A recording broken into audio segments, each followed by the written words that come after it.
I was 18. Dumbest decision of my life. Tried to steal a phone from Walmart with 2 friends. Loss prevention caught me before I even reached the door. They booked me, fingerprinted me, told me court wasn't until Monday, which meant I'd be spending the entire weekend in county jail.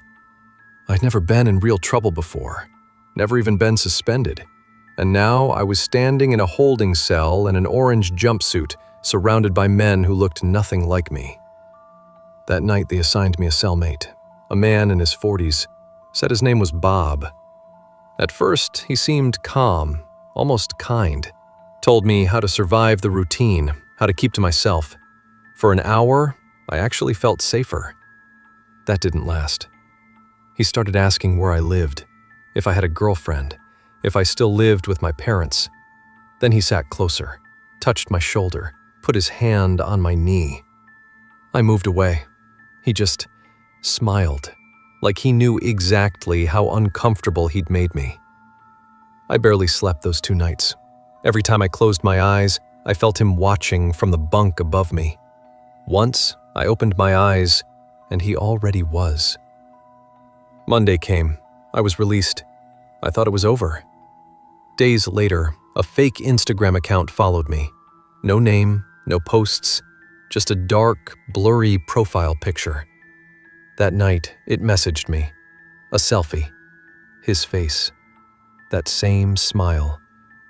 Miss you already. He knew my real name, my real profile, and I had no idea how. 2 days after that, I came home to a strange car parked across the street. Someone sitting inside, unmoving. I locked myself in. Minutes later, the front doorknob turned, slowly, testing it. Then the back door, same thing. I called 911, whispering into the phone, terrified he'd hear me through the walls. By the time police arrived, he was gone. And when I mentioned I'd just gotten out of jail, I watched their whole attitude change.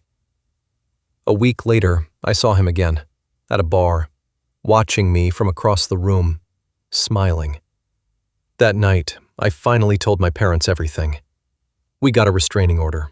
I learned Bob wasn't even his real name, and that inmate records are far easier to search than anyone should be comfortable with. I never saw him again. But some nights, I still feel like someone's watching from the bunk above me.